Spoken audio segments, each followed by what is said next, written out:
Okay, so let us start down the end with my arch nemesis, John Zest. Introduce yourself. Try not to bore everybody with an entire autobiography, but maybe tell us how you got involved at Cafe. Okay, my name is Don Zest. I'm the Associate Branch Director for Cafe in Calgary. And just so everybody knows and we're clear that we actually are operating right now.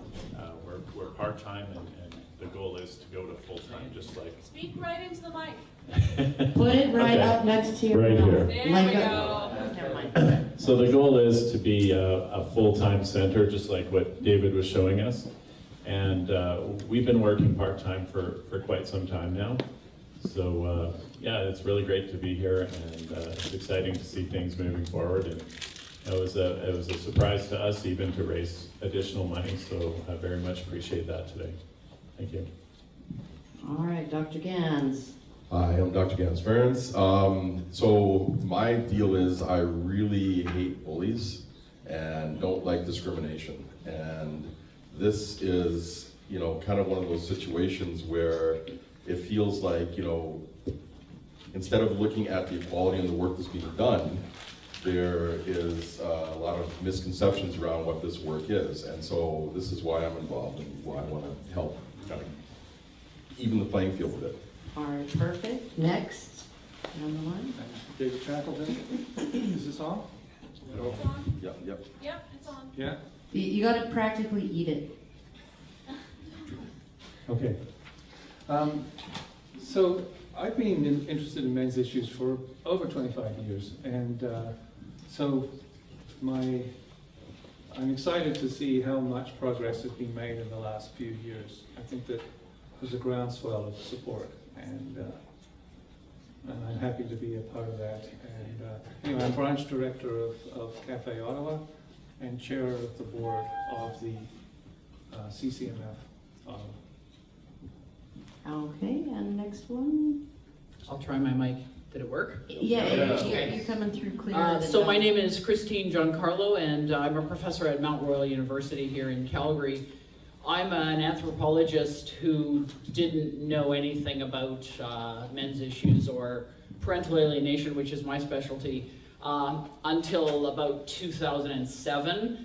And I've been involved ever since then, pretty much with a focus on children and the need for two parents.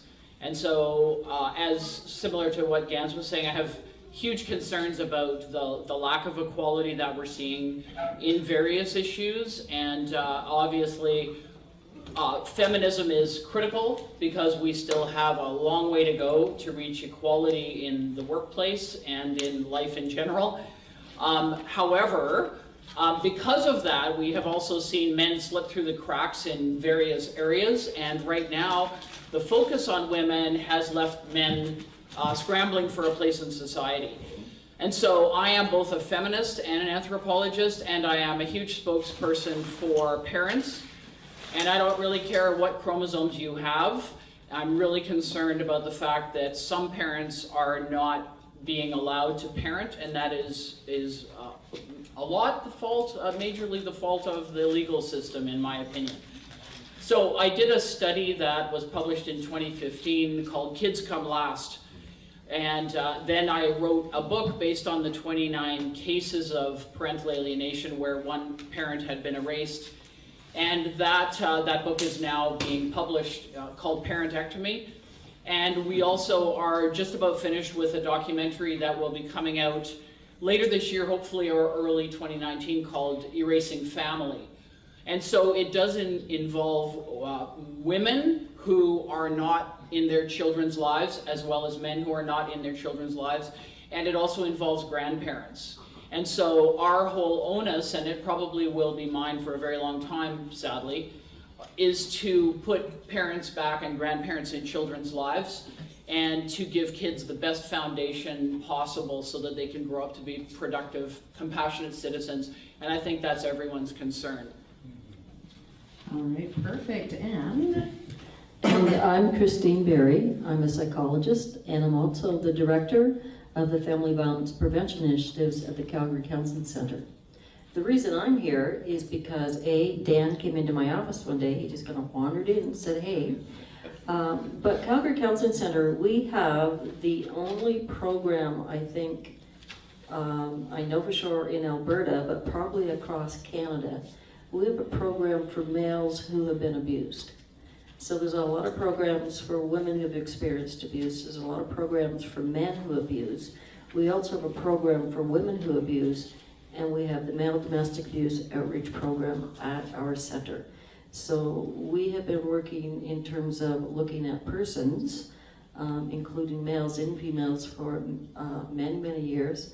The interesting thing is that as a counseling center, we have about a 43-38 split. So about 38% of our clients, no, about 42% of our clients are actually male. And in the last year, we have seen an increase in males requesting services.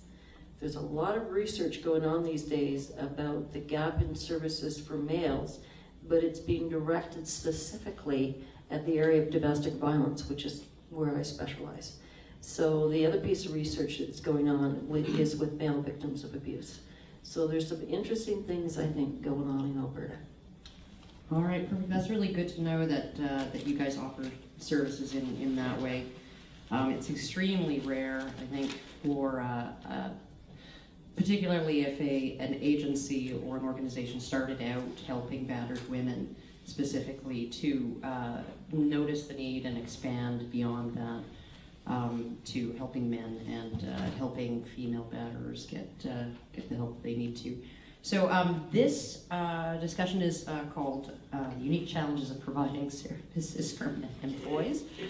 And we have 14 hours scheduled for that. And probably won't be able to get to everything, but just to get things started, and I didn't really make a big list of questions or anything. I have things that I want everybody's opinion on that will come up, but I like to have organic conversations. So I'm going to ask you all to think about and let us all know, what do you think is the biggest stumbling block to being able to provide services? And don't just say funding. Okay, maybe explain why you think the funding isn't there. So who wants to go first? David. I think that the fundamental issue that we're wrestling with in providing services for men is the lack of empathy for men compared to women. When men are suffering, we tend, not everybody as always, we're talking generalizations here, but in society, we tend to expect men to be self-responsible, to be able to solve their own problems. And if they can't, there's some judgment of that. There's some, are they really real men? So, it's hard for us to empathize with men when they are struggling, compared to how it comes so naturally for us to do that with women. If I think back into my own experience about where does my empathy for men come from? And it comes from the fact that I felt loved by my father.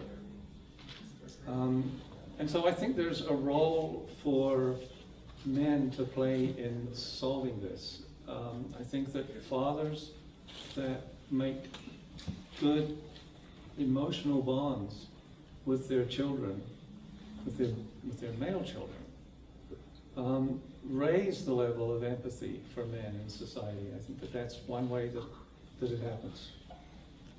Okay, anybody else?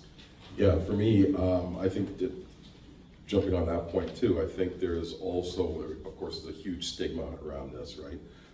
Because men don't know that it's a good thing or it's all okay, or more importantly, that it's responsible. I saw a commercial, I think it was from ADAC. It might not be from me, I'm not sure exactly where it was, but it was a rowboat, and there were two little kids in there with their life jackets on, and they were sitting there and they were playing a children's song. I think it was like, row, row, row your boat or whatever it was, right?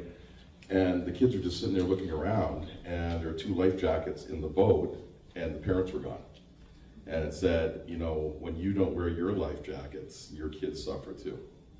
And I think that that is something that we don't quite understand as men or as a society. We haven't put that out there, that it's extremely responsible for men to take care of themselves and to go for help early, and that it's a healthy, loving, responsible, manly thing to do. And so to me, it's the stigma and education that needs to happen around that.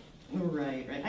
I think women can play a role in terms of helping their husband's self-care by essentially saying, like my mom did with my dad at one point when he refused to go to the doctor, and he was not doing well. He was quite ill, and my mom said, "Do you realize how much you're hurting me by not doing this?" Right? Like, I don't want to, you know, do you think I want you to lose you? Do you think I want you to get sicker? You taking care of you is you taking care of me. And so when you put it that way, I guess maybe, you know, he felt maybe sometimes you have to guilt men into going to the doctor. But Well, honestly, what I've seen in my practice is that men, you know, well, and women do this to some extent too, but there is this sense that we have to protect, and we have to protect the family. And so we want to protect the family also from bad news or from stress or whatever it is. But invariably, it is the opposite.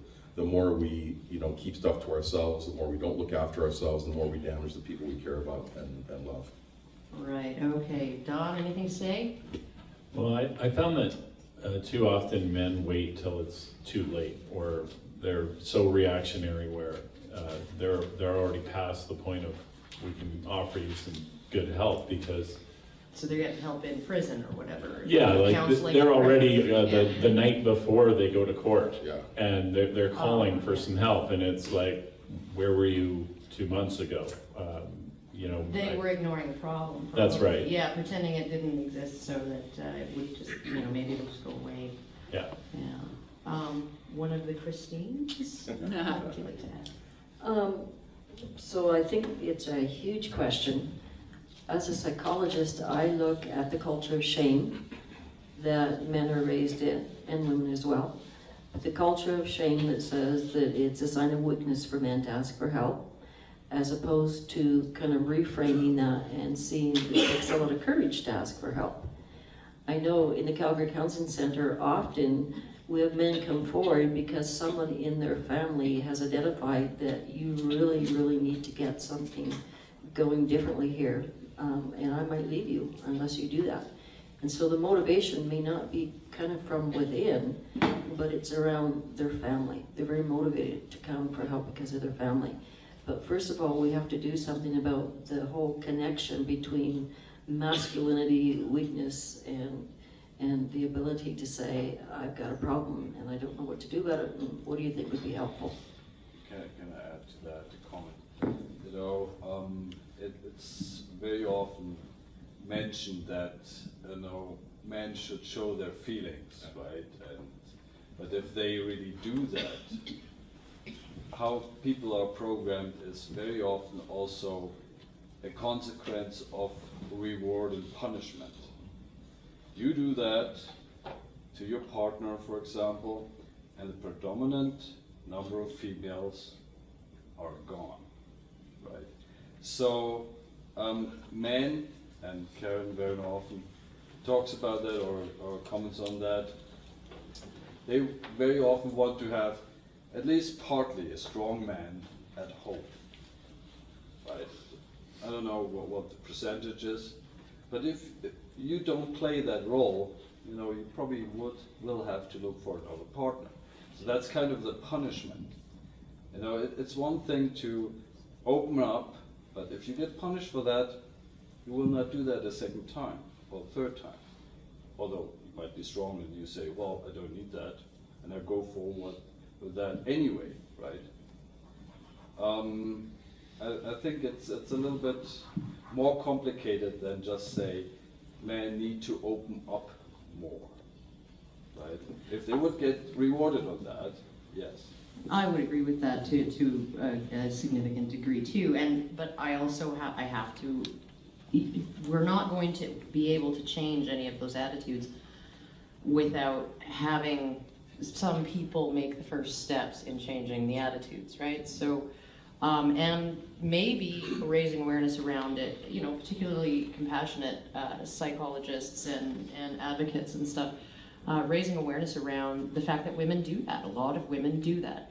Brene Brown, who we watched a clip from one of her talks this morning in Mara's keynote, she studies shame. And she said, she relayed a story, she was at book signing, and there was a man in line with 3 books for her to sign. And he said, I'd like to ask you something. Why don't you talk about men? And she says, well, because I don't study them. And he says, well, he says, well, that's convenient. And she says, why? I don't understand what the problem is. And he says, okay, you see these 3 books here. You see those 3 women over there, you know, my wife and my 2 daughters. You know, you talk about, you know, the white knight instinct and how harmful that is and all of those and feelings of shame and stuff. They would rather see me die on my white horse than fall off of it. Those 3 women. Right. And it isn't my football coach, and it's not my dad, and it's not other men in my life putting this pressure on me. It's those 3 women who I love very much. And she said that was a real wake-up call. She said it almost brought her to tears. And so she started studying men and shame too. So I think there's a lot of work that needs to be done, both in research with psychologists who actually are interested in this and have compassion for men and really want to help them to understand the root of the problem and how much we can actually adjust the attitudes. And sometimes adjusting the attitude really is being aware of the fact that it's not this part of your brain that is making you panic when you see your man break down. It's not this bit here. It's this really primal bit back here that has existed since, you know, we were like little lizards. And are we going to really act on that, on our what our amygdalas tell us to do? Can you control it? Or, well, you can actually control your emotions to a certain degree. So I think that, yeah, I mean, I think that what you say has absolute validity, but okay, and now I'm not being a moderator, I'm being a speaker, I'm sorry. I'll put you on the spot, so. All right, and Christine Giancarlo. You asked Karen about the biggest stumbling block, Mm-hmm. and so I could probably think of a few. I'm going to mention 2. One, I think, is polarization. And so we want to be careful of polarizing genders. And I think that is, you were talking earlier, I think it was David talking about funding and grants, and because that's sort of my background in academia, I know that it's difficult to get anything if you call it a men's effort. So as unfair as that may be, that's how it works. And so I think that in order to get funding and in order to have a higher profile, then to apply is based instead on human rights and on parenting rights. And so if you apply to an organization that is quite mainstream but has in the past funded only women's issues, then the question is why?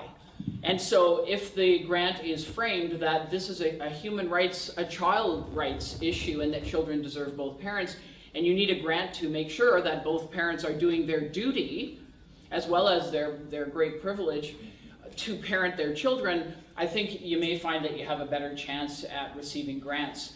And make no mistake, I'm very aware that we're incredibly biased in this society, and when we talk about children and parenting, it is very much against men. And so the reason for that, and probably you are all aware, but we come from a history of patriarchy. And so the courts are set to make sure that that is not the decision they're making, the appearance of a patriarchal decision. And so they are going to swing towards usually mom, but as I said, moms can also be badly treated for different reasons. But because the courts have that bias based on a history of patriarchy, you have to undo that thinking first, and you have to get people to start thinking about us as persons first. And so thanks for mentioning personhood, and I think Christine did as well, as opposed to men versus women.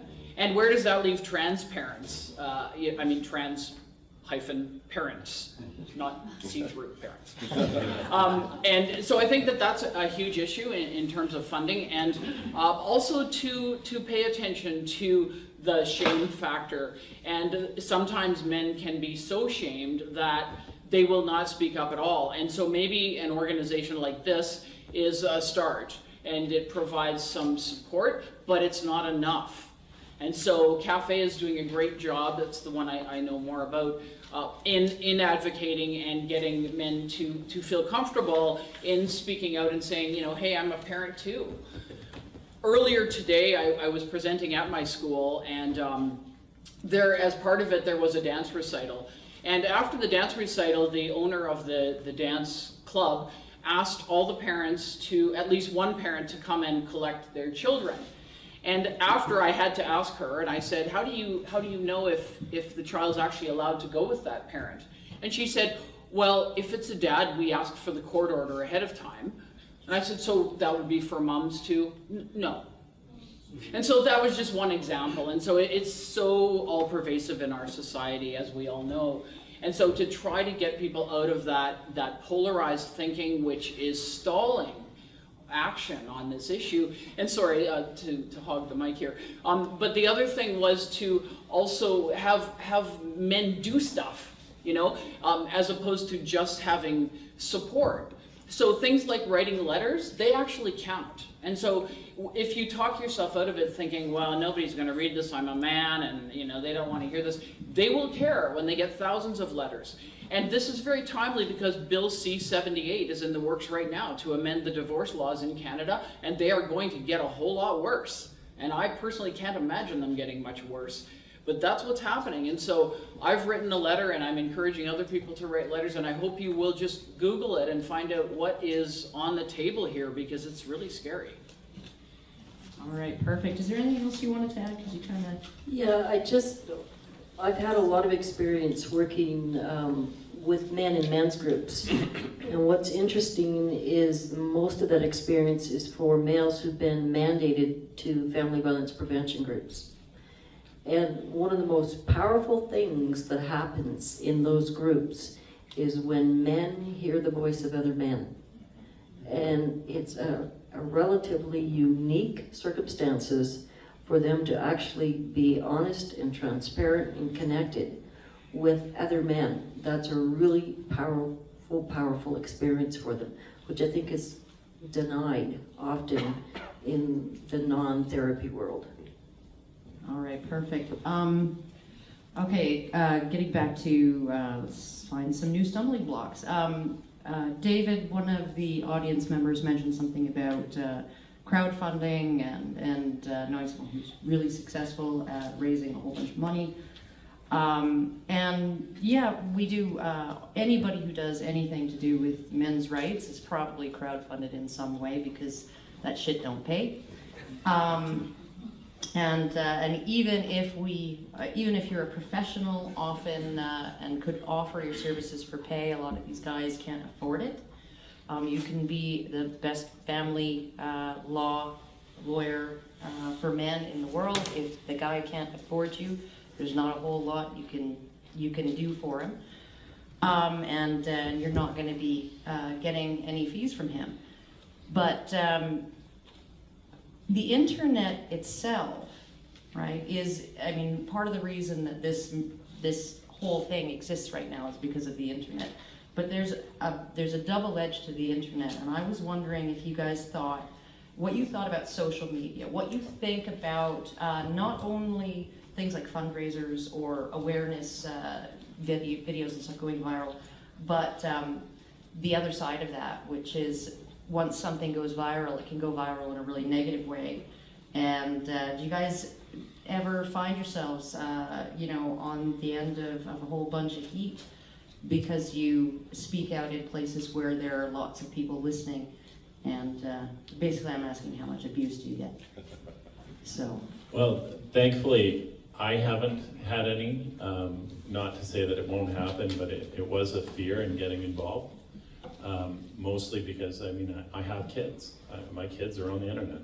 I thought, the worst thing for me would be for my kids to be saying, hey dad, I heard this, or my friend said that, that would be devastating. But I've had lots of calls from men who said, hey, I shared this or said that, and the barrage of hate that came my way afterwards was unbelievable. And I had to basically talk them off the ledge on how to recoup from that, and how to understand how to, you know, just at least let people know that they're allowed to speak, and not be fearful of the repercussions of somebody trying to tear apart a sentence. Because the reality of all of us is we have rights to speak, but believe me, if it's not something that consensus agrees on, people will tear it apart and try to make you look bad for it. And that's a big reason for men not coming out to our events sometimes. And I've heard that from other groups where they've said, you know what,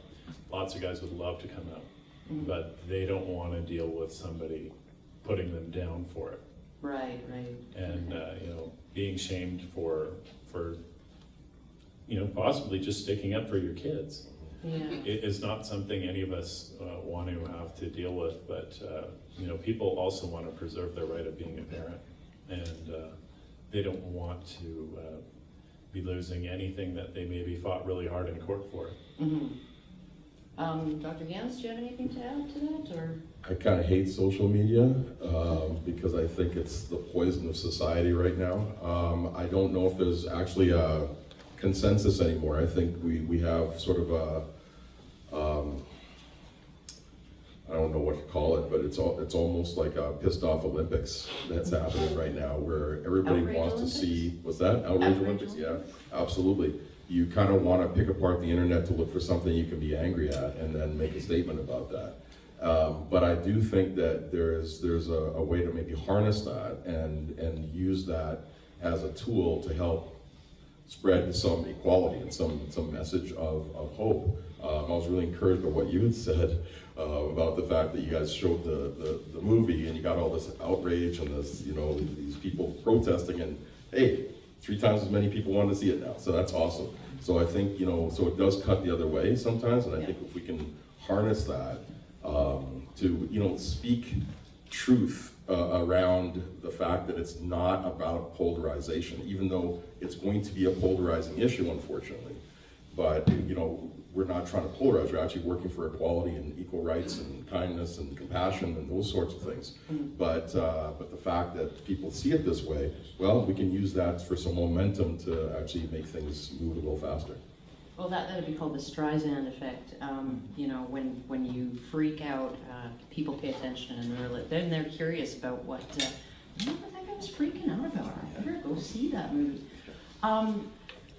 Do you have anything to say, David? No? Yes? Yeah, I think that the internet can offer some things, but you know, I don't think we really know how to use it well yet for healing. You know, I mean, I've heard of like internet groups for people who are addicted to the internet, like really. That seems counterproductive. Yeah, so, you know, let's look at an example of, you know, that men are struggling with. Is one issue is sexual abuse as children.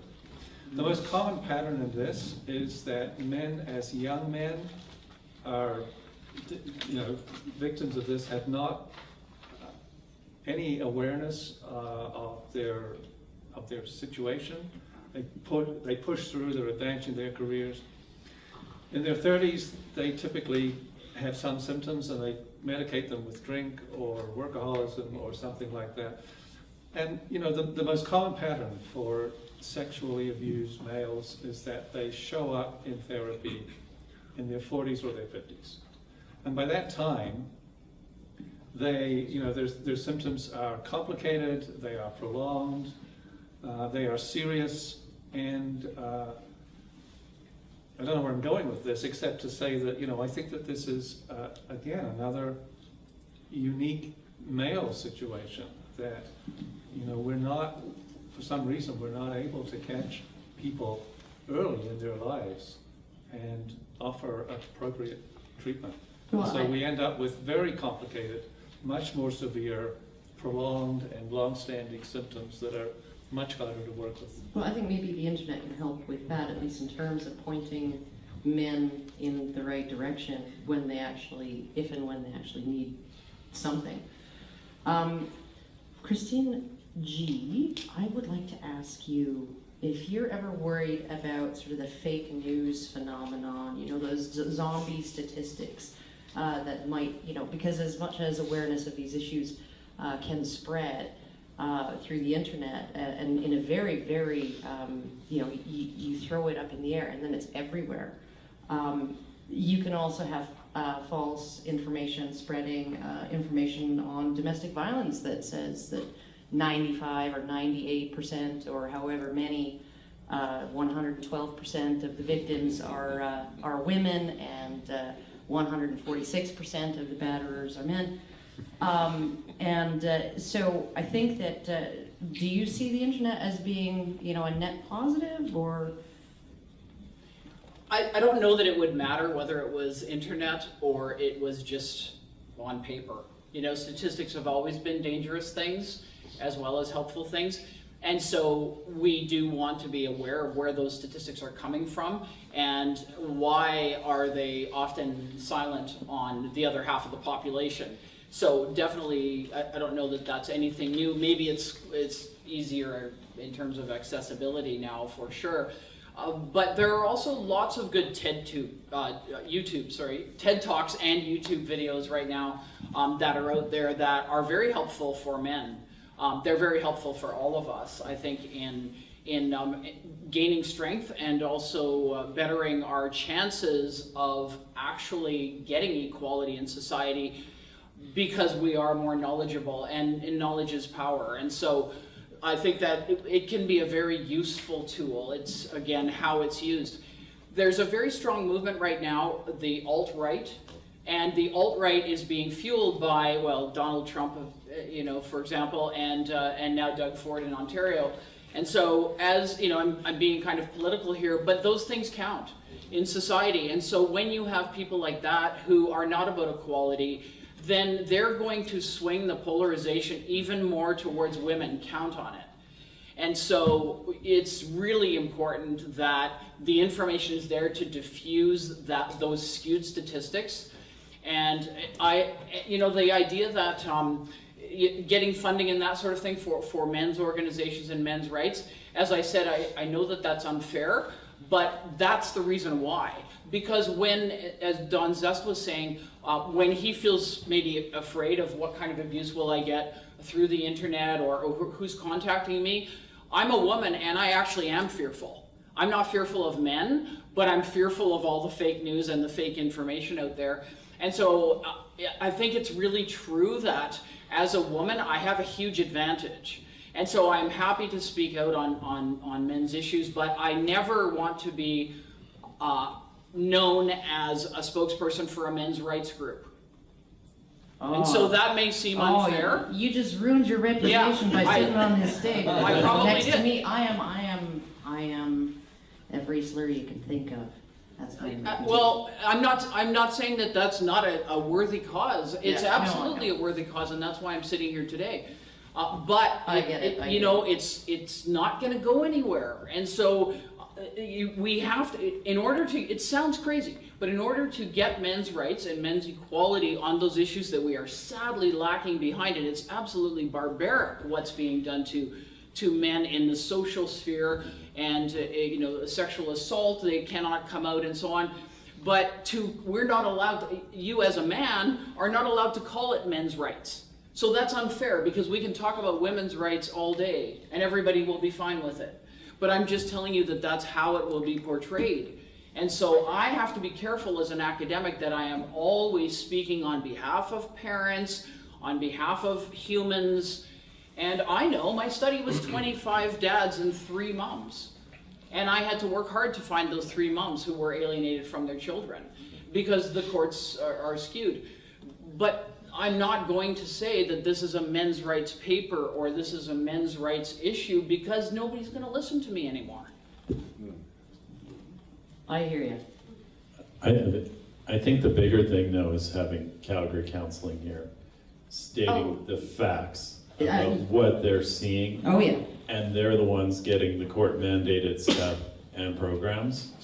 And that's amazing to have you here speaking up for that, because it's not about men's rights or women's rights. It's about parents' rights. Like, that's generally why we're all here, is for parents and for kids.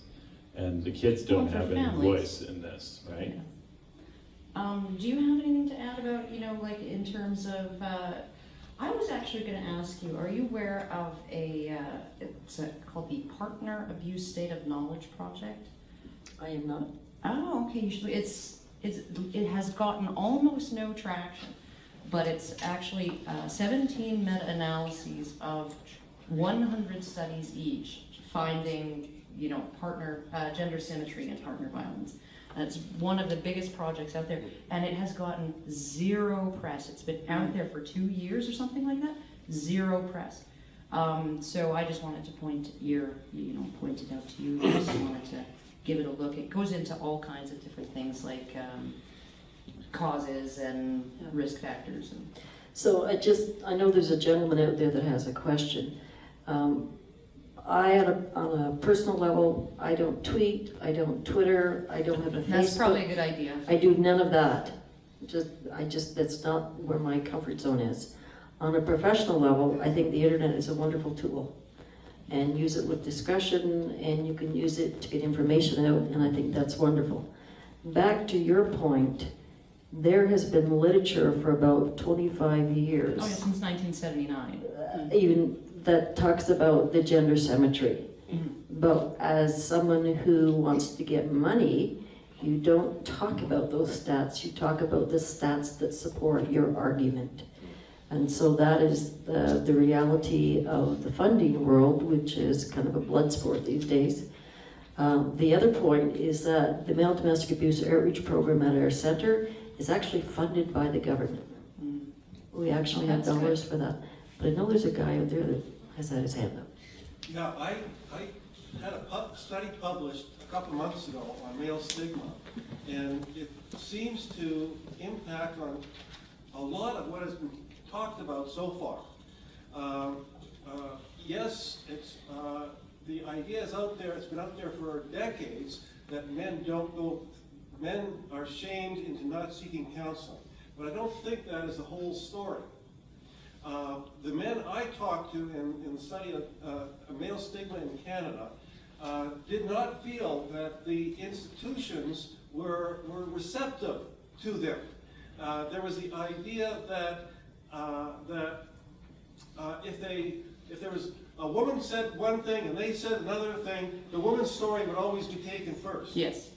And this was very much showed up not just with clients of social workers, but students in social work and social workers themselves. At all these levels, that was found. It was also found in counseling professions. I went to, a decade and a half ago, I went to a conference of the Canadian Psychological Association here in Calgary, and I went to a workshop put on by a couple of women counselors on how to counsel men. Yeah, I was wondering what kind of reaction I would have got from the CPA committee if I had offered to put on a workshop on how to counsel women. However, I went to this workshop and it was interesting. The workshop leaders asked and it was packed, mostly with women, and asked how many of these counselors had actually counseled a man. And fewer than half had counseled men. My guess is men are not feeling welcome, or not feeling believed. Now, we talk about funding, and how if you label a thing a men's group or a men's project, we can't get public funding for this. Well, does that not speak to stigma as well? And we talk about the internet. What's happened with the internet? Well, the people, one of the Christines mentioned Donald Trump. Trump is an interesting political phenomenon, isn't he? Why? He's using the internet very effectively to speak to his base. What has happened with his base? the base does not believe the mainstream media. So they're not listening to the mainstream media. They see the mainstream media as presenting fake news. So if anything, the internet has been divisive, and it's not bringing us together. Anyway, thank you for listening. So, thank you for your comments. Because I think your point about invitational and friendly and welcoming is right bang on. One of about a year and a half ago, one of the projects that I was involved in, they actually took to task a lot of the social service agencies in terms of how friendly and welcoming are you to males. In other words, when you talk about parents, do you include dad? Do you just say, when mom? Do you even have bathrooms for males in your facility? So they looked at kind of the very small details that would encourage males to come and visit you. And happily, Calgary Counseling Centre, this is just something that we just have been doing forever. But it was a bit distressing to know that there's still agencies that are not male-friendly, for lack of a better term. So interesting that you brought up that topic. Thank you. I wanted to ask, because I get in these discussions all the time about the best approach. And most of the time we have to be pragmatic and we have to say, well, we have to turn fathers' rights into a children's rights issue, and we have to turn, domestic violence, against men into, what's the impact on the children. It's the same whether mom's hitting dad or dad's hitting mom. They're both learning violence is the way to solve their problems. So we always have to turn to that most vulnerable person. But something that you said about I need to be seen as, Christine, as advocating for humans, for parents, for persons, gender neutral, blah, blah, blah. Do you think that, because I have even seen so much resistance from women's advocates to even suggesting taking they don't, egalitarian, they don't even want to utter the word. So do you think maybe there's a reason that maybe human rights issues aren't going to get the kind of funding that women's rights issues would get? Do any of you feel like that might be a thing? That once you de-sex the problem, the funding's going to dry up once it's no longer considered a women's issue? Well, I think that the divisiveness is what's driving everything right now. This is not just around parents' rights or men's rights or women's rights or whatever. This is about racism. This is about poor versus rich. This is about everything. And you really see that, people making crazy money on driving people apart. So I unfortunately think that the more division there is, the more people make money. And so this has to be, to me, a societal change that needs to shift. It's we have to understand that that's the actual enemy. The polarization is the actual enemy, and the solution is love and acceptance and inclusion.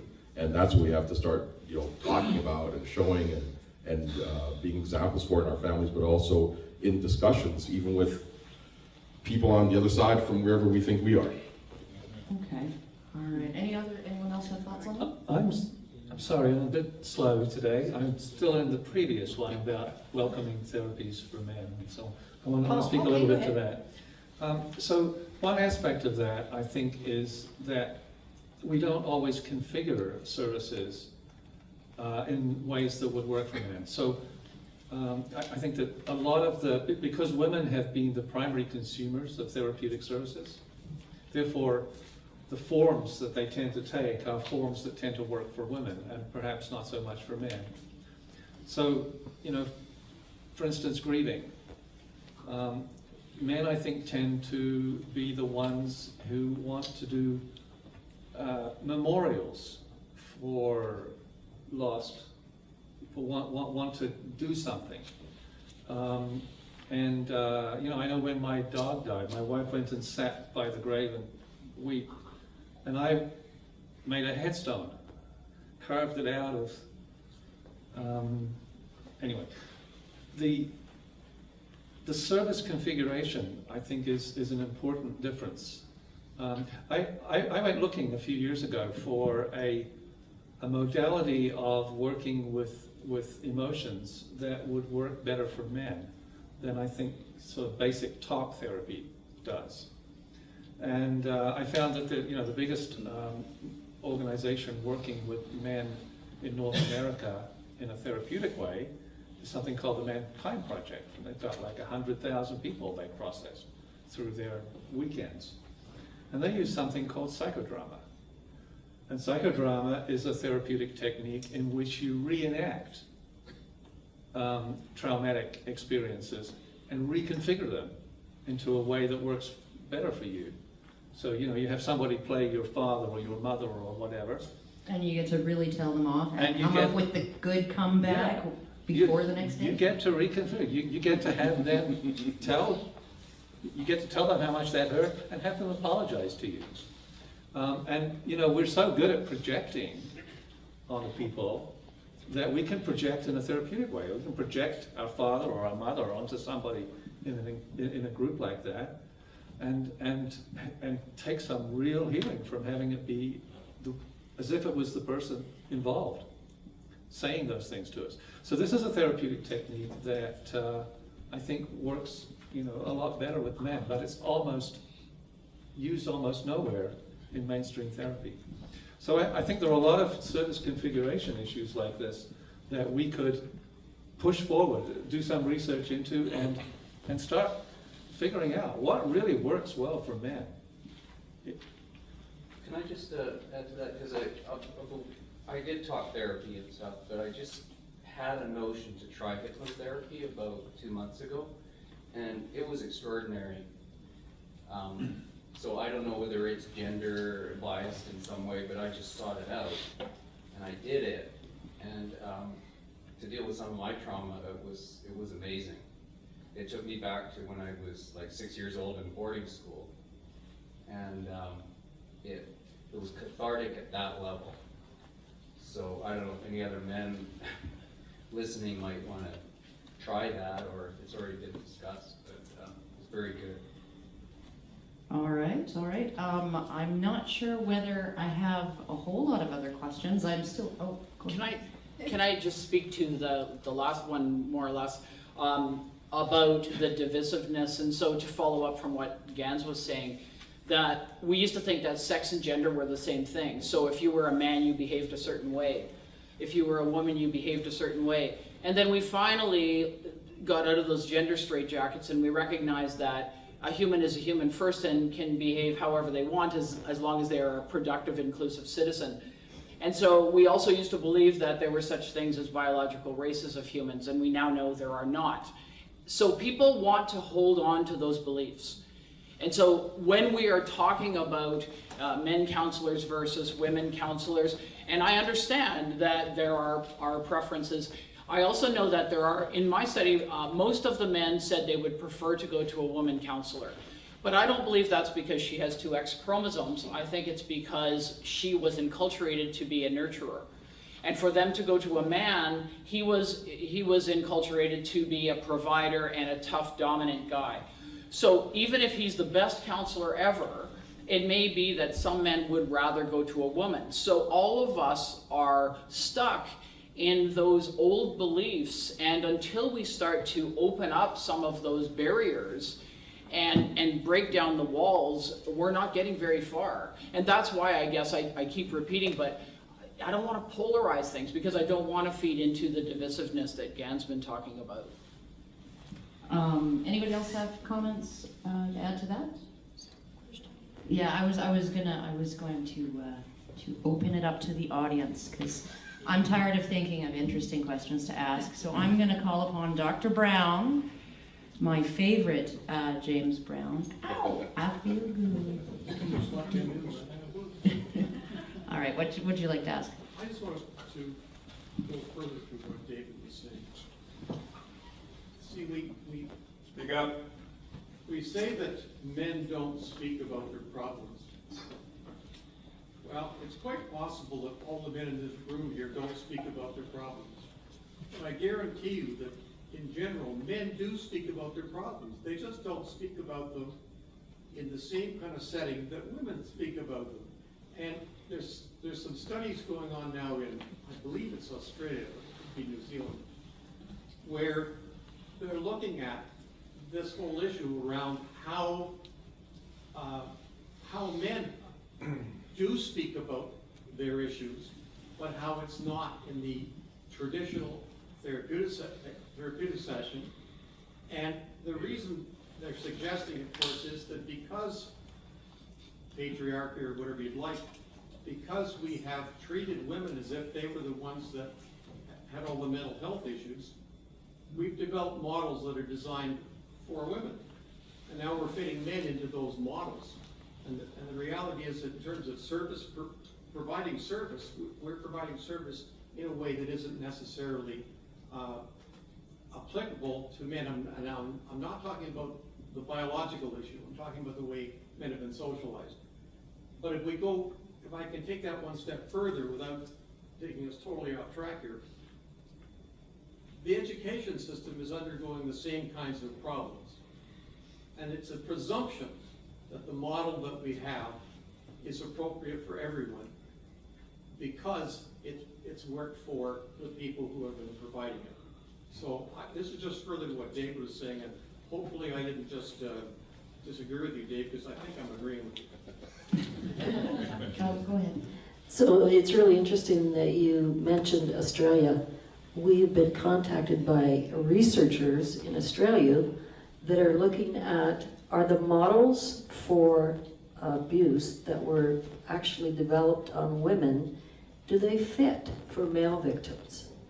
Because if you work with this, you know that they don't. And so we now have some researchers going, well, this model was developed for women. Let's look at whether it actually is effective working for men. So again, and that's coming out of Australia. Can I just add to a little bit there?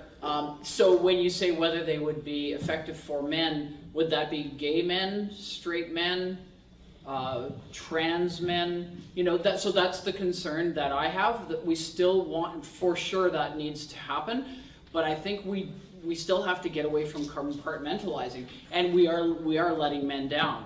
But by saying something is appropriate, you know, this is a workshop for men, or this is an initiative for men, it may not be for all men, and men have different ways they are motivated, just as women do. And so I think that we have to be inclusive in the programming, and we're not being such, but we don't want to just put up more walls.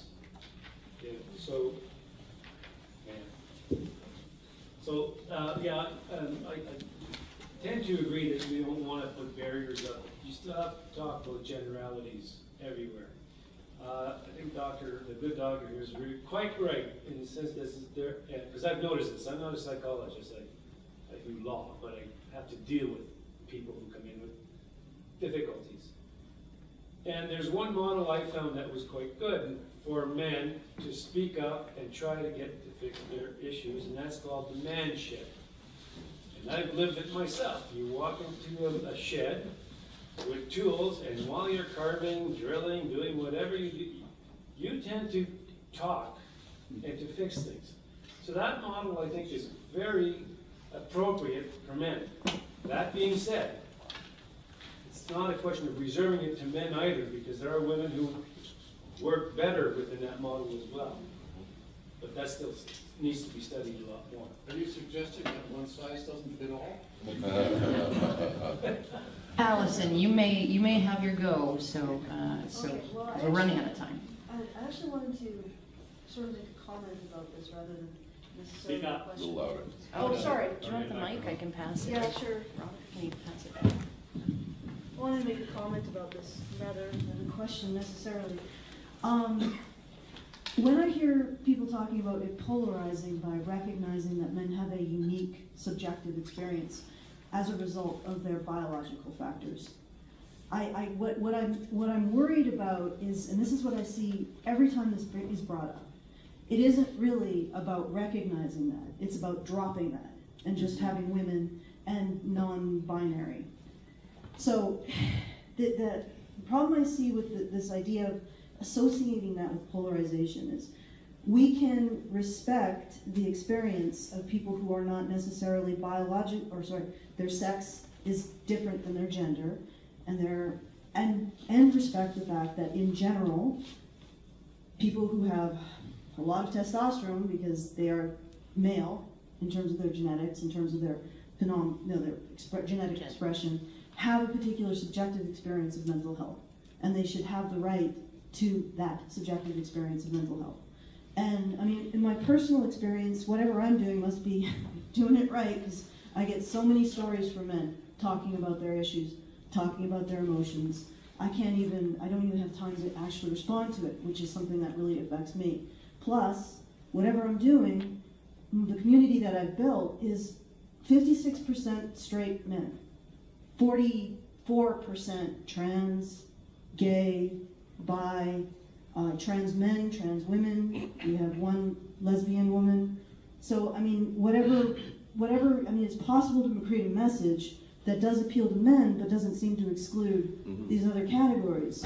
And maybe the people who are also amiable to this message, who are trans and bi and gay, and also different races as well.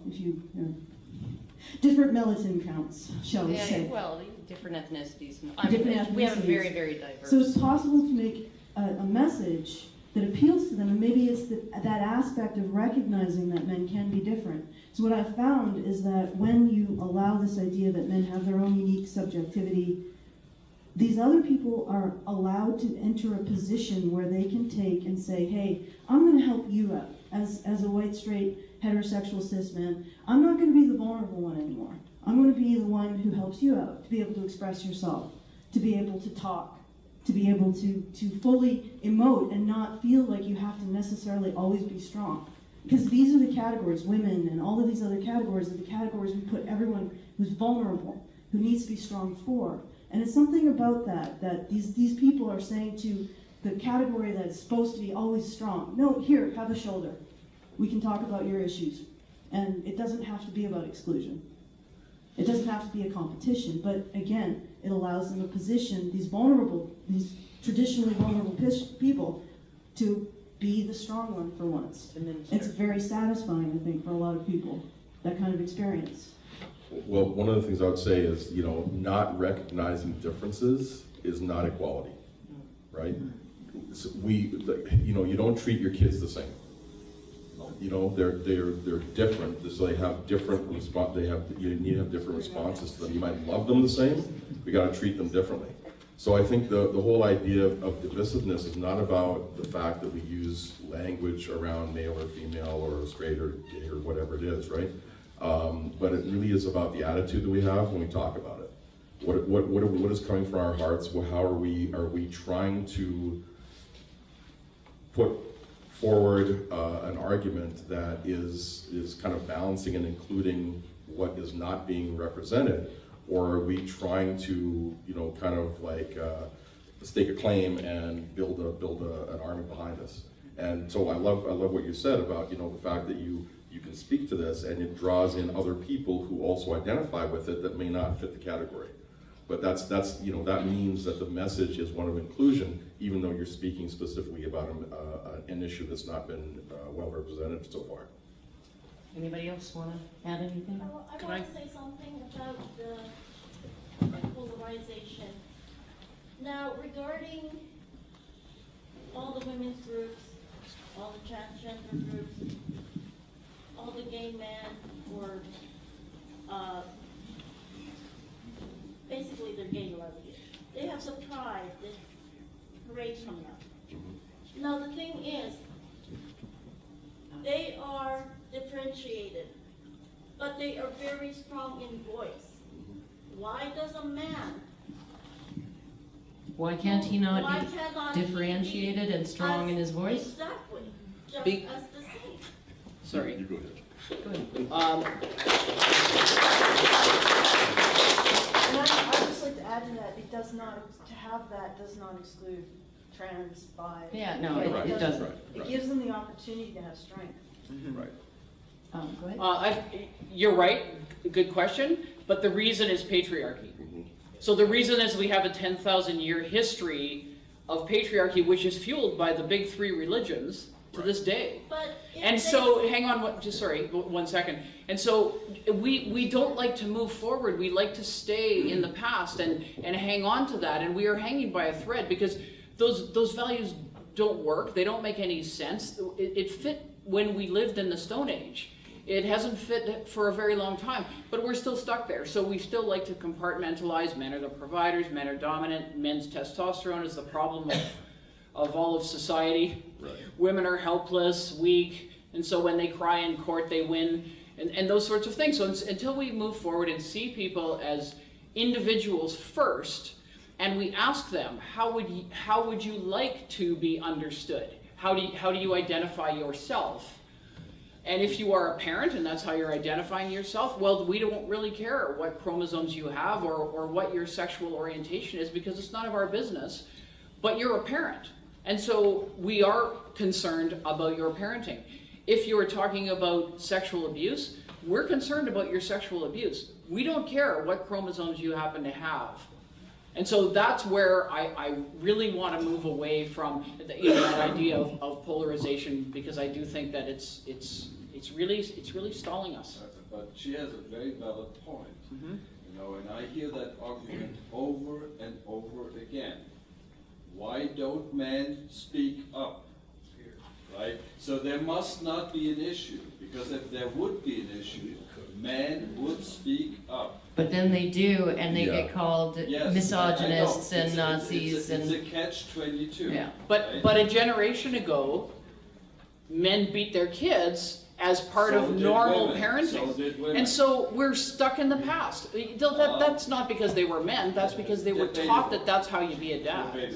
Well, We are running out of time, so we're not going to be able to take all these hands. okay, I gotta say something though. Okay. So, and it may be controversial again, but look, it's the same situation. I'm gonna be really kind of direct here, guys, okay? Who has heard a rap song? Okay. Do black people use the N-word? Yes. Okay. Yes. Should white people use the N-word? No. Why?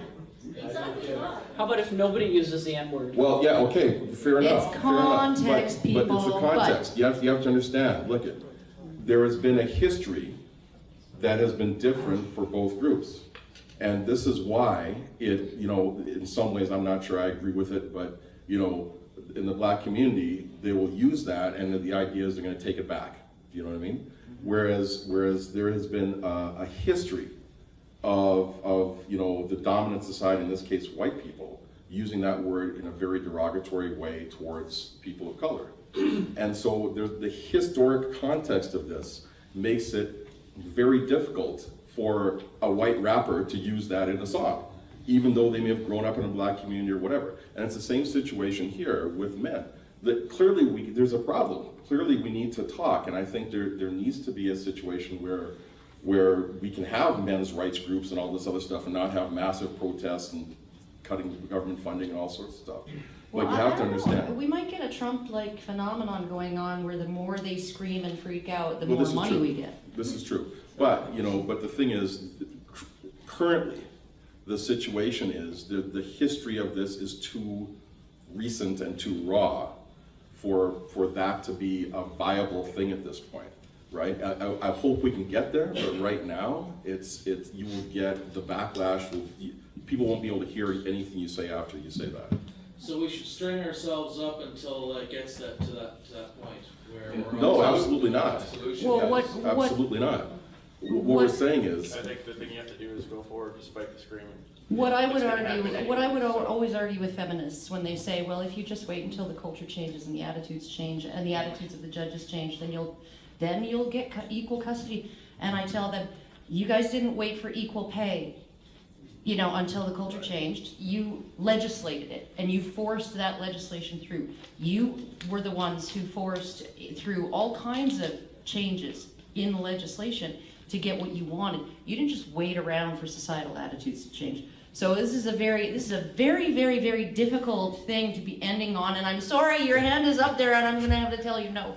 I just want to say, I'm not saying that's the solution. I'm just saying this is the current situation. Yes. Oh, I know. Right, I know. yeah. It, So it it's is. not, It's it's a not this difficult. is the right thing to do. And or I'm anything. not leaving. I'm not leaving it here to give you the last word either, because we could have a discussion for another 3 hours on this. Well, But Karen, hold on. I made a mistake at the first conference, in my opinion, when I was the moderator of the final panel, and you were on it. Do you recall? Yeah. And we was had it some. when you said that I was like from Calgary? Is that what it was? 'Cause That was another no mistake. forgiveness, no forgetting for that. We got into some really interesting issues, and I stopped, as the moderator, I stopped the panel on time. And at this point, afterwards, I wished I had gone to the audience and said, what do you guys want? Do you want to continue Well, for I don't another know. half an hour? Are we going to get booted out? Is that the question? I don't know, but is that an option here, and is that what we want? What do we want to do here? Continues going. On we go. Yeah, and the universe revolves around you, Alice. Hey, I think there's Yes. an opportunity here, though, too, to get people more involved going forward. Yeah. Okay, so my wonderful microphone lady. Thank you. Vanessa. It's so brief. It's just, while I see how there are pragmatic considerations with calling issues men's issues and men's rights issues, and my opinion as a complete layperson is that we should not act like it's acceptable that when an issue is called a men's issue, it is assumed, if it's called a men's rights issue, there's an assumption that men's rights, oh, they want the right to beat their wives and kids. Oh, they want the right to Rape sleep women. around and rape women and not have their wives able to divorce them and all of that. That's an unacceptable attitude. We can't just let it slide. Can I add to that?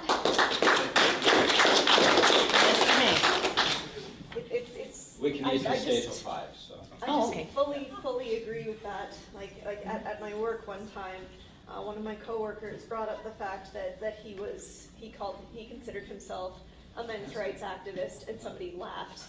And then I said, no, there are a lot of valid issues. I belong to that community as well, and I explained the issues in a way that was like concise and kind of laid it all out. And the other person wasn't laughing by the end of it. They're like, oh, I see what you mean.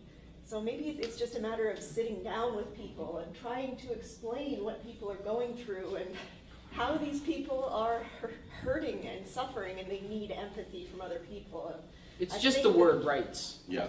Just that one word. I don't want to be in a society where I can't say men's rights. But because of the background. But here's the thing. When people hear men's rights, they think they want to take the jobs back, and women are going to be delegated back barefoot and pregnant. Well, exactly, but let's just get away from thinking rights and just talk about human rights or issues. I'm going to advocate for women's rights, I'm going to advocate for black rights, I'm going to advocate for trans rights, I'm going to advocate for Muslim rights, I'm going to advocate Why not everyone's for immigrant rights? I'm going to advocate for Because a men's lot rights. of them have different problems. For with sure their they do, rights. but those are issues then. You don't have to make it adversarial. Like rights So is against- it an issue or a right that it's illegal? It's a felony to cut a female child's genitals, and it's standard operating procedure in most Western countries, or in North America still, at least. It's a legal issue. It's a rights issue.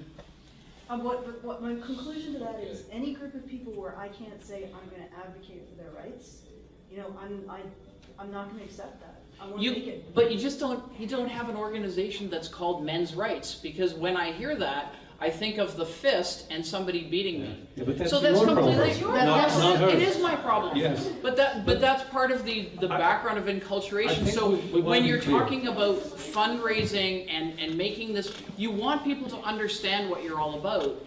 And so if you call it men's rights, they may not understand that. We understand that, probably everyone in here. But we need to be clear about what the choice is here.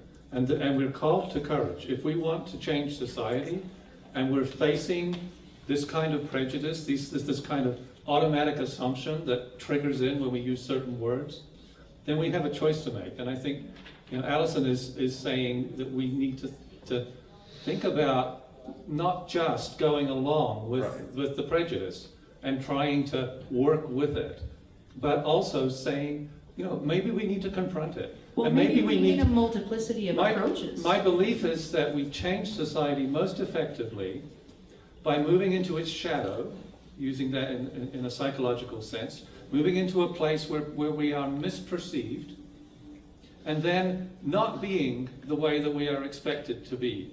In other words, if we use a word like men's rights, and we are misperceived because of that, we're going to be expected to be seen as misogynist, we're going to be expected to be perceived as wanting women back in the barefoot and pregnant, and we're not. We're not like that. Perhaps that's the most effective way that we can actually change society, by not fitting the projection image, and that causes people to shake their heads and say, wait a minute, what's going on here? There might be something that I'm missing. I 100% agree with that approach. I think that is the right approach to take. Okay, can I just let me finish for a second? Because my friend here. All y'all, you wait to be called on, all right? I will point at you and then you can talk. Because as you said, that was exactly what you did. Is like, well, no, hang on. You confronted it. It's like when somebody's bullying somebody, you say, hey, that's not okay. Or you see sexism, or you see racism, or you see, well, this is sexism, really, what that was. And you confront it. And this is exactly like what you were saying. You go into it, you take that position, but then you prove them wrong, prove their misconceptions wrong. But it has to be done with compassion. If you do it with militance, no one's going to hear you. This is how it is. Okay. Finally, you've had your hand up for so long, and other people just keep jumping in. Thank you very much, Karen. So thank you to the whole panel. I'll try and keep it brief. In recent times, we've seen the Boy Scouts of America just recently opened up their membership, so now it's no longer Boy Scouts, it's BSA. They kind of degendered it, so now it's boys and girls are allowed in, despite the fact that Girl Scouts already existed. In addition, earlier, York University in Toronto, there was a group that was trying to get a men's issues discussion group started, and the student council blocked them. They said, you can't have this. But there's openly feminist or women's rights groups already existing. And there's also this term going around, toxic masculinity, which now it's kind of spread viral to become almost all masculinity itself is toxic. And it's almost to the point where, like, being an unapologetic man in society is considered toxic. So my question is about male spaces, and why is it that despite the feminist rhetoric of equality and inclusiveness, we're allowed to have female-only spaces, we can have trans-only spaces, we can also have racially segregated spaces, which some people have set up voluntarily on campus, etc. For people of color. But if you have a men's group, and you just call it men's discussion group, it'll usually either get blocked or protested or opposed. And so why is this, and how could we combat this trend? Because I think the actual word in question that is the bad word in the phrase men's rights is men's. My best way of explaining it is wait till it's your dad, your brother, your son, and then talk to me about how you're going to help them and explain to them what's going on. Because most people have someone that's a male in their life. When they face these challenges, how do they explain to them why nobody cares, nobody wants to help, or nobody's involved in making things better for them? And that usually cancels out anybody's argument. Because, if somebody's one way, most of them have a dad, most of them have a brother, most of them have a son. Somewhere in there that they have to say, okay, yeah, if that was my kid, that wouldn't be okay. So, we make up words and say things that aren't true, and mansplaining and all these other kinds of things. They're just euphemisms that don't make sense to me. At the end of the day, I don't think my kids look at me as just their dad. I'm their parent. We've explained the roles don't matter. and when their mom does a job that's similar to what a man would do or vice versa, we just consider that parenting. And I think more parents have to take the approach that there isn't a role. It's what those two parents decide the roles are. And then that's how you move forward to teach your kids that they can choose what that is. And I think that gets lost in all of this. Okay, does anyone else have anything on the panel to add to that? I just wanted to, this is really interesting conversation. And toxic masculinity is the current flavor of the week in academic and psychologists, social circles, all of that kind of arena. But the idea, I think, that has been voiced here about reclaiming masculinity, reclaiming it and honoring what's good and well about it, as opposed to let's throw everything out. And I think that's a really valuable idea. All right, perfect. Gentlemen, not in the very back row, but in the, and then afterwards, the one in the back. I have a question about just the concept of like diversity and equality and like polarity. And I guess I'm more on the fence that I certainly don't believe there's a biological basis for race as much as I think there's a biological basis to gender. And I'm worried that if we kind of throw out the idea that there could be a biological basis to gender, and then we're kind of throwing out celebration of diversity, and I feel like, I guess my question would be, do you think there's room for, hypothetically, if there is, biological basis for why men turn out the way they are, obviously testosterone plays a role in the aggregate. Is there room for acknowledging diversity while avoiding a polarizing outlook and being inclusive and accepting the obvious differences that are, or is that unnecessarily antagonistic concepts? Well, I think Dr. Gans probably has already sort of talked about this quite a bit. Well, yeah, I think there's definitely a room for that. I mean, listen, our differences make us who we are, whether it's high testosterone, low testosterone, male, female, X, Y, whatever it is. And I think it really is the attitude of not even just acceptance, it's celebration. It's celebration of diversity. It's celebration of our differences. You're a straight 45-year-old cisgendered male, white male. That's okay. Celebrate that. Do you see what I'm saying? Like, there's nothing wrong with who you are. And I think it's the attitude that we have. And I do agree that there's been so much. There's been scapegoating of certain groups that is not correct. And that does nothing for inclusion. It does nothing to move us forward as humanity. Like, some stuff happened in the past, absolutely. Let's deal with it and let's move on. But we have to bring everybody along. It doesn't, we take turns being oppressed.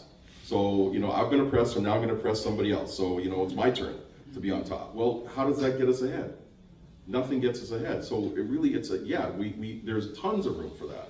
Tons of room for, you can be whatever that understanding of it is for you. And there's, like you said, in the aggregate, there's lots of that. And that's okay. And there's still room for other forms of who people might be. That's my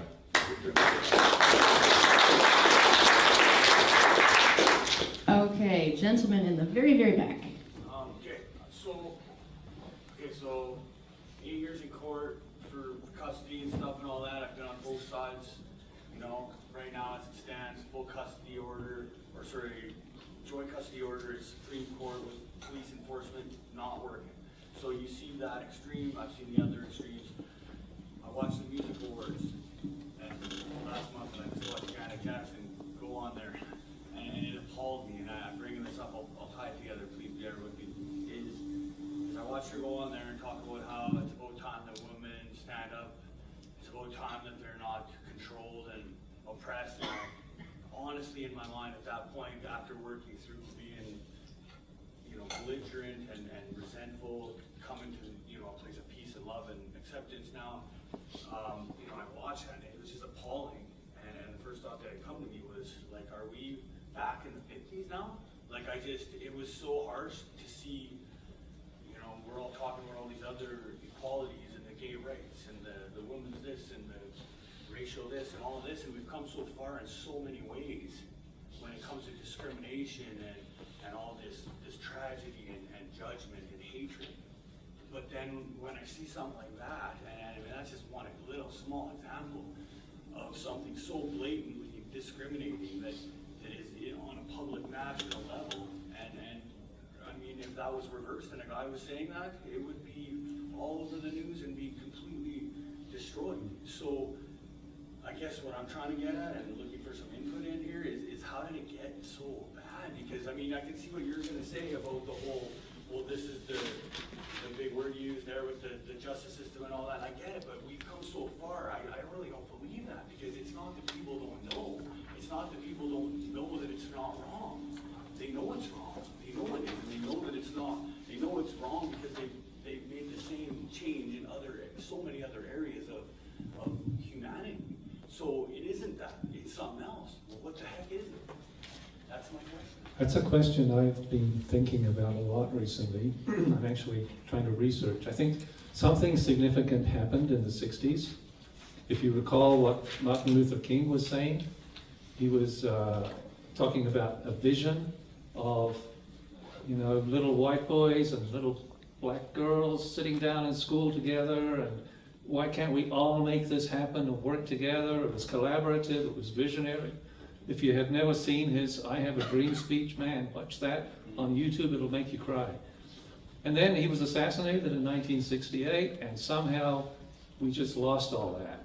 And what came up in its place was accusatory and grievance-based and self-righteous and morally superior, and we've had that for 50 years. And so, yeah, what do we do? I don't know. It seems to me like there's a massive psychological dysfunction that goes right to the root of what human beings are and what we want and how we go about getting it.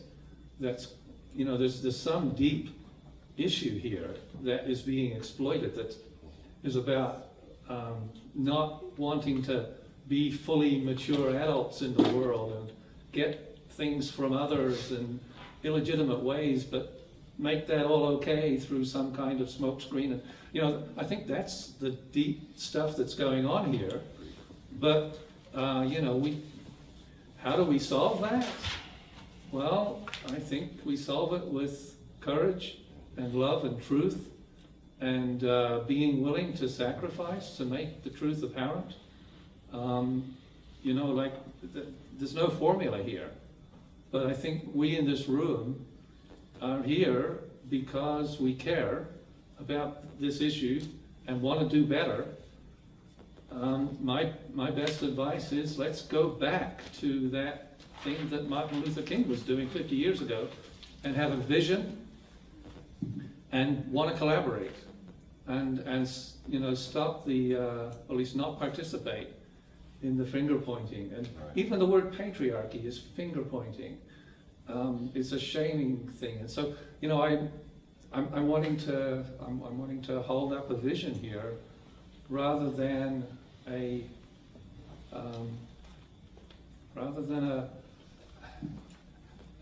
I think it's very, very difficult to step out of your culture, to not get caught up in what's going down. I think it's very, very difficult. But I had a profound experience at a Jordan Peterson lecture in Ottawa a year ago when he was talking to a public group, very difficult, obscure things, academic arguments, and people were paying attention. The quality of attention was something I had never seen before in my life. And the quality of wanting to understand, and the quality of wanting to have a civil discourse in the Q&A session. There was a resource there that is available to us. There is a resource of mature human civility that is in this room, and that we can tap into and we can call upon. I don't know exactly how you do that, but I think we need to have faith that it's there and that it's powerful and that it can stand up eventually to what we're seeing going down. Tom, Maddie, you are next. Oh, thank you very much. So, I'd really like to comment on stuff I've heard in the past. I didn't want to talk so long because coming from ECMAS, I've had the chance to see a lot of things. We deal both with sort of the counseling of men as they go through family divorces and stuff, and then we try to get them action-based. And we've really seen from your decisiveness, Gans, there's almost like there's two kinds of men now in the world. There is a type of guy, modern term is soy boy. They like these talking sessions, and they find the system that exists is great for them. And then we have another group of men. They don't mind talking a bit, and they need that, but they're very action-oriented. They're very results-oriented. And they're going to these other groups, and they're being told, only deal with what you can control. And that's not good. That's not good for them. That's not good for society, because coming to what you kind of dealt with, Christine, the attitude of men and masculinity has been a very positive thing for our world and society for a long time.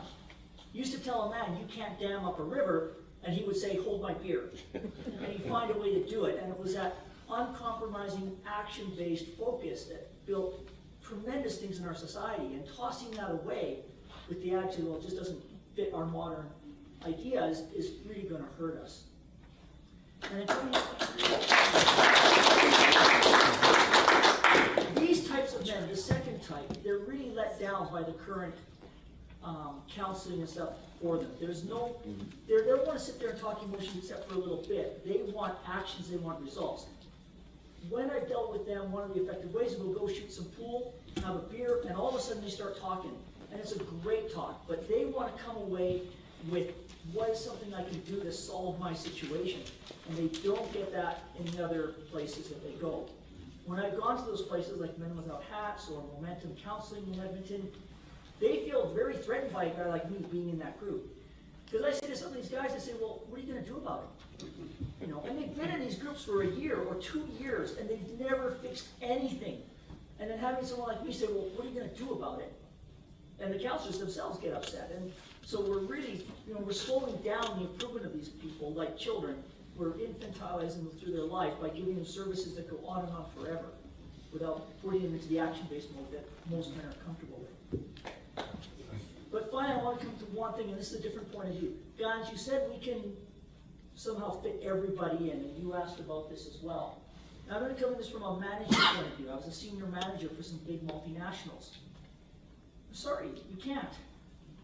To try and manage large groups of people on the basis that they're all individuals, they all have differing needs, they all have different resources they need. You can't effectively manage them. You can't make good decisions. You can't make good policies. You know, as individuals, it's like molecules in a box. They're going to go different directions. They're going to go different ways. It's impossible to track. It's chaotic. It's anarchy. It's impossible to control. However, within a box, within a volume, I can predict how it's going to behave. Same with people. If I take a large aggregate of men, there's going to be certain defining characteristics in general. I can make good decisions for that group, good policies. I can provide good resources. So as soon as I start to try and individualize it, okay, well, this guy's trans, and this guy's gay, and this guy's this, and this guy's that, and this guy's that, all of a sudden, I can't make good decisions. I can't make good policies. I really cannot make good decisions anymore. And so as we try and go more and more into the minutiae, I think we're creating policies that are divisive. We're creating systems that are, you know, causing chaos. And again, people know resources are limited. If this guy's getting this, I'm going to have a harder time getting that. And so, you know, how are we going to overcome this? Because that's just the way the world is. In the past, it was like there were certain things kind of set in absolutes. We've been tossing those out the window. How do you manage something for everybody with limited resources and so many, you know, unique elements? Where does it stop? I think we stop putting money behind some of these things though too, right? And money talks. I mean, with our court system, if we stopped going to court as often as we do and stopped paying lawyers, are we really going to be funding that system if it's that broken? But I think he's talking about the sort of one-size-fits-all approaches to, in terms of, you know, this is the way men need to be counseled. And I would say myself that there is a lot of value to looking at the fact that 85% of men are going to benefit from a different form of counseling than 85% of women. right? And that doesn't mean you leave the other 15% in the dust, but you can have some generalizable solutions that are generalizable to those populations. Well, and there have to be generalizable solutions, yeah. because you're absolutely right. You can't manage for each individual. It's impossible, right? But I think That's what we seem to be trying to do right now, and it's. I agree, and like everybody's got a special interest, you know what I mean? And then so everybody, and because of the internet, everybody's heard and everybody's got, outraged and whatever, right? But, I think as David said, right? It's like, we really have to tap into that civility. Even if we don't have a system that's perfect, even if it, can kind of go for the majority of people, we still can have compassion for, we can still have compassion for, I thought we're underwater. Yeah. We still have compassion for the people who may not fit into the regular generalized group. And still, and it's the attitude of that compassion that helps bring them along and helps us to work out whatever we need to do for those people who don't quite fit into the majority, right? Without excluding them or without making them wrong. Okay, there is that you, David, back there? Yes. All right, go ahead. And then I'm gonna have one from Robert. Is that you, Robert? You had your hand up, right? No, you didn't? Oh, never mind then. Nobody wants to hear from you anyway. Okay, David, go ahead. I think we have a couple problems. One is we have a huge group of men here who may have seen each other, but don't really network with each other. And that's probably across the whole country. So we don't have any mechanism in place right now which allows this to happen. The second thing is we have all sorts of medical services set up, but we don't offer it equally to both genders. So you have a lady here who handles counseling for domestic violence, men, but there's no shelters for them to go to. So I don't know what you're able to tell them and address with them, and I don't think they're flowing to other countries where they have shelters because they don't have them here. And so you've got this problem where you've got the medical side is not addressing each gender equally, and you have where the men here are not talking to each other and across the whole country where they're saying we need to do something better, but we're trying to do it individually and it's not working. Anybody wanna? So, there's two places in Calgary if you're a male and you've been abused, and the first one is the Kirby Center, and so that's age specific, and the second is the Wheatland Shelter, which also has an ability to accommodate males who have experienced abuse. Okay. There's a few resources coming. Yeah, I think Calgary and the Calgary area seem to be kind of the front runners in terms of offering shelter beds to men. I think there's one in Strathmore. Strathmore is Wheatland. Yeah. So, Just one thing. yes. I just want to say that I think men do need a voice. The women have a voice. Gay people have a voice. Black people have a voice. But men do need a voice, is all I'm saying. Absolutely. Do you know, an icon in this for me is the Mount debate of about 5 years ago, put on by the CBC. It's a very big Canadian event. And they chose the topic, are men obsolete? And here's the interesting thing. They had two women to argue that men are obsolete, and two women to argue that they're not. All four of them self-described feminists. Think about that. That's CBC. You know, we're talking about men not having a voice, really. Yeah, and then I remember too, because TV Ontario's The Agenda with Steve Paikin convened a panel of men, including one at least from Cafe, to discuss what this means, because the audience at the start of that debate, I think they disagreed with the fact that men were obsolete, but at the end of it, a lot of them had changed their minds. And so the pro side won. Men were obsolete, that was decided. And so they were discussing the implications of this, these male hosts and these 4 or 5 men. And one of the very first comments in the comment section of the YouTube video on that was a woman complaining that there wasn't a woman on the panel. And I was like, are you kidding me? So, yeah. Yes, Allison, one more. Okay. 2 minutes left. All right, I wanted to point something out. Did you notice how many women stood up and spoke and said men should have a voice? This is something that I've actually seen with my own community. There's something about when you give people who are traditionally or seen as the disenfranchised groups the opportunity to take that position of advocating for the traditionally strong groups. It gives them an access to an identity that they do not have otherwise. The access to an identity of strength. And it's not like men become weak, but that it becomes a mutual sharing, a mutual protection, a mutual helping each other. And I think that having a service that's just for men doesn't exclude women, it doesn't exclude trans, it doesn't exclude gay, because it allows them to access a different aspect of who they are, which is me being gay, me being a woman, me being trans, actually puts me in a position to advocate for men in a way that they aren't necessarily able to advocate for themselves. It puts me in a position to say, hey, you're good, you're doing it good, you should have a voice, and you're doing great, and you're a great guy. And it's coming from somebody who you've been told all your life that you oppress. So it's really, I think it's affirming, and it's affirming for both sides. So to answer your question, can we include everyone? I think that does. All right, I think it's, yeah, we're done. I did want to thank Dan. He didn't want any thanks. He didn't want to hear anything.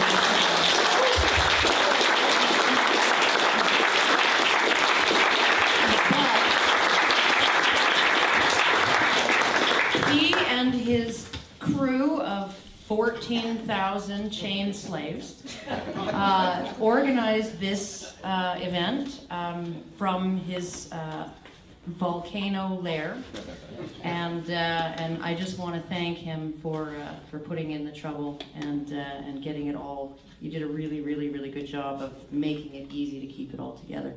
I don't know whether you regret asking me to MC, probably, but you do it wrong once, you'll never be asked again. So, I guess that's it. Thank you all so much for coming, and let's